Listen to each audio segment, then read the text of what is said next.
Le ministre, nous avons justement un économiste sur ce plateau, M. Kakonou Boko, qui est le ministre délégué chargé de la prospective et de l'évaluation des politiques publiques.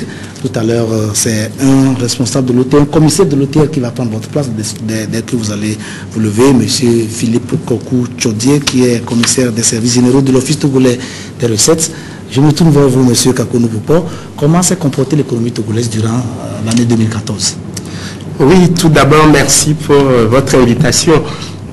L'économie togolaise en 2014 s'est plutôt bien comportée.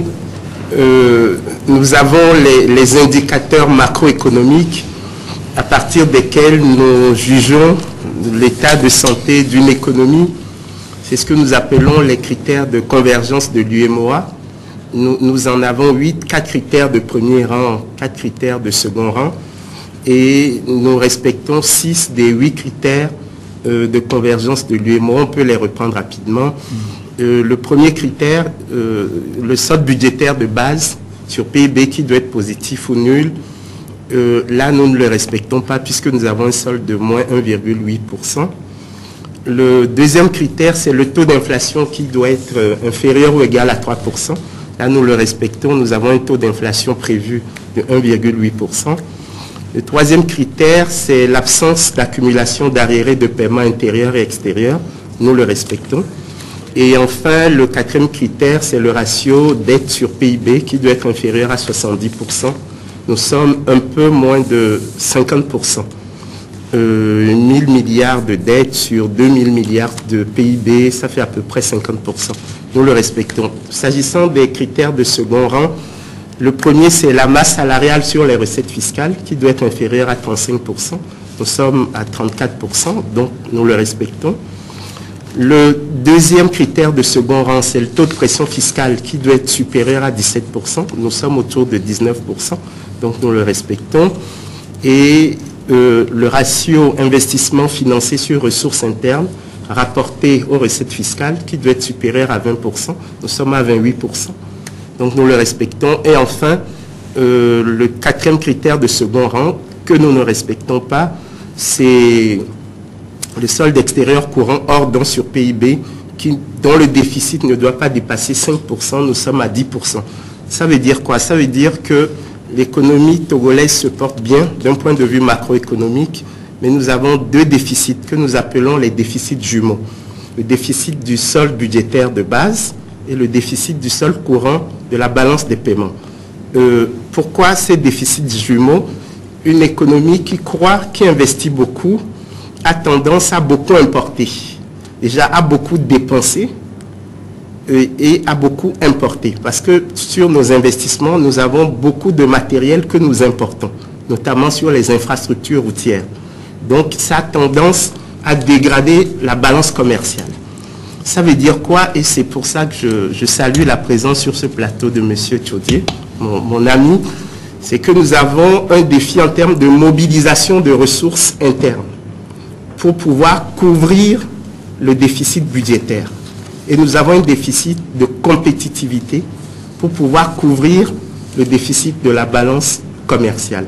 Et je voudrais saluer aussi la présence de mon ami Safi Ouradi, qui a beaucoup parlé des migrants, parce que si nous arrivons à réduire notre déficit du solde courant de la balance des paiements, c'est parce que nous avons ces transferts de migrants que nous appelons des transferts sans contrepartie, qui nous permettent aujourd'hui de réduire le déficit du solde courant de la balance des paiements. Donc, l'économie togolaise a de bons indicateurs macroéconomiques. Elle a un défi sur les déficits jumeaux, mais l'émergence suppose de réels efforts en matière d'investissement. Et donc, c'est des arbitrages court terme, moyen terme que nous devons faire. Oui, et en termes de croissance économique, on nous cite le chiffre de 6% et 6,3% en prévision. Est-ce que vous pensez que c'est un bon rythme pour un pays comme le nôtre et dans le contexte actuel?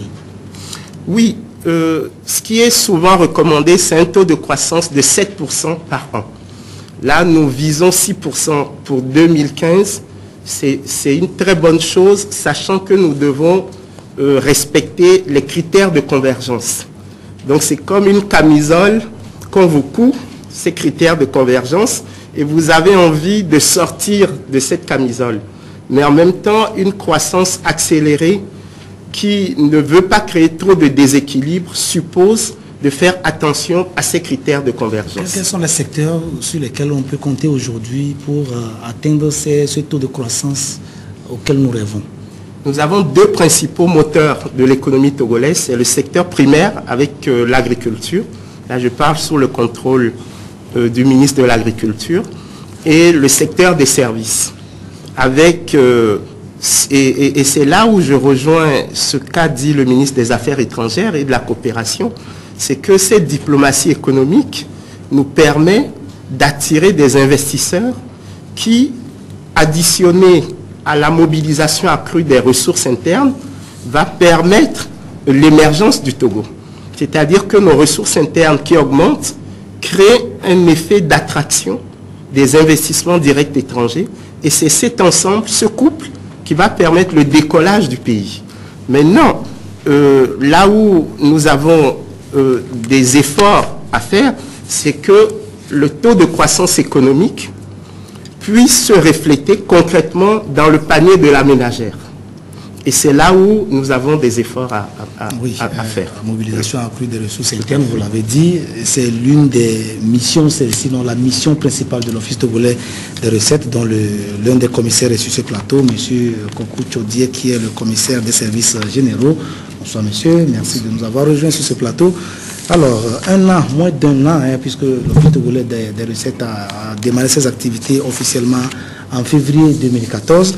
Alors, moins d'un an après le début de vos activités, quel bilan pouvez-vous présenter si vous en avez un? Effectivement, la création ou la mise en œuvre de l'Office togolais des recettes est une décision du chef de l'État mise en œuvre par le ministère économique et des Finances, sous l'autorité bien sûr du Premier ministre, et que fait suite aux différentes réformes dans le domaine des finances publiques entamées depuis 2006.